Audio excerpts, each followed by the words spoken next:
Hello, good evening. Forgive my weird lighting tonight. I'm trying to film at night. Usually my window is in the in front of me, so I get the light from the daytime. But uh, I'm getting ready. I'm preparing myself for Greenleaf, this series I've taken interest in. And there's so many mistakes I made in my first video, so I want to get things cleared up. I see a lot of YouTubers are reviewing this this new series, so I would assume Oprah that means you've gotten yourself a hit, which is good for you. You need it when it's a quality piece of material. So I want to clear up a couple of things because I'm sure that I'm going to uh, try to stay focused on all the things that go on this new episode, which starts in about an hour or so. But a couple of things I want to clear up.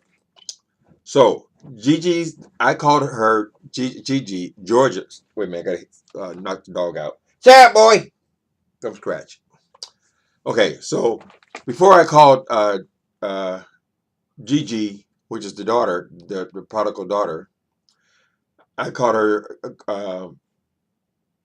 Georgia, and there's a reason for that because I'm also reading Terry McMillan's new book.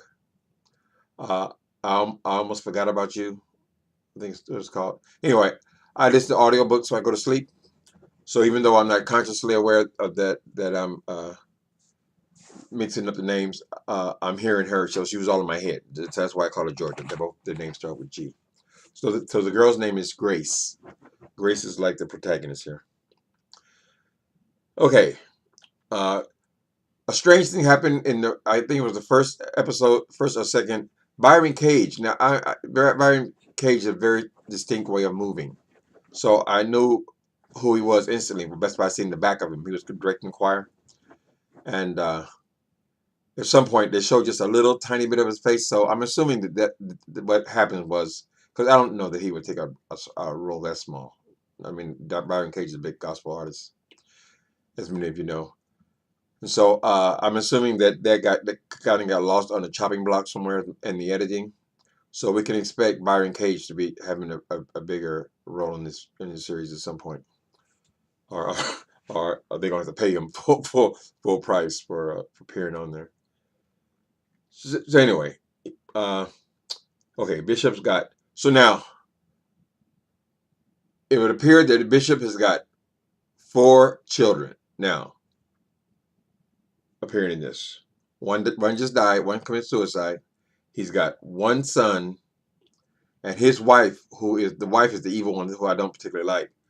His wife is that would make two kids, one real kid and one in-law.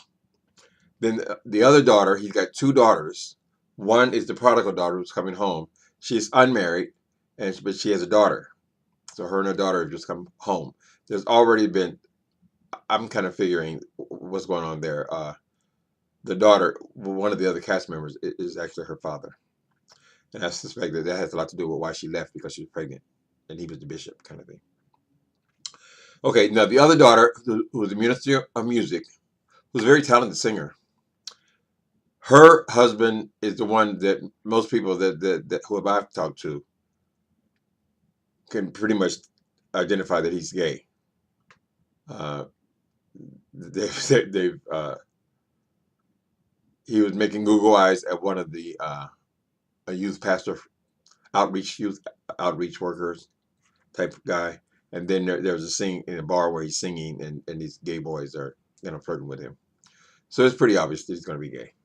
But he's not the son. He is the husband of the daughter who's the minister of music. Okay, so it would appear that he has one son, two living daughters, one of which is married, and the son is married. Okay. Then obviously the Jets they're taking some stories out of current events because it's also obvious that Creflo Dollar had this big controversy about this jet, the $65 million jet, top of the line jet he wanted to buy for himself because he said he had to be moved in an emergency. I guess people need emergency ministry in Africa or something. Anyway, it seems I mean, it seems too ridiculous to be true, and so it works better in fiction. But it was real. Check it out in reality, because the complaint was the plane was old. Although I think in theory a plane is not supposed to get old because they're supposed to be constantly rotating the parts to a plane.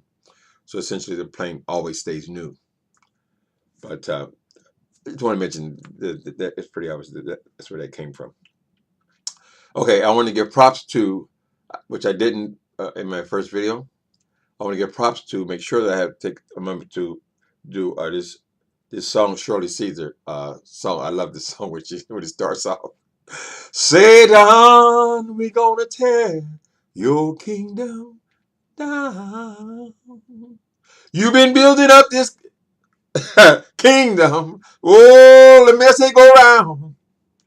She sounds so nice in that song. I don't know if they recorded that from an old recording or she recorded it for this new broadcast, but she never sounded better. So it's a great introduction. I also like the artwork in the introduction. This is just a classy type production here. And I was wanting something else to watch since Empire's off, and it's like this is going to be something I'm going to get into. So this is the preview. This is the pregame. The pregame show. It's only going to be 2 or 3 minutes, but I'll be getting back with you. This thing comes on at 10 o'clock at night. I don't know what the logic behind that is, but so when it goes off, it's 11 o'clock. But I don't want to miss the details because obviously the brain is not what it used to be. So I would like to get it fresh. So I'm going to try to come back here at 11 o'clock and review this new episode. But it's just an update. I feel stupid when I get all the facts wrong. I'm not a reviewer. I'm just a person who's reviewing. All right. See you in an hour or two.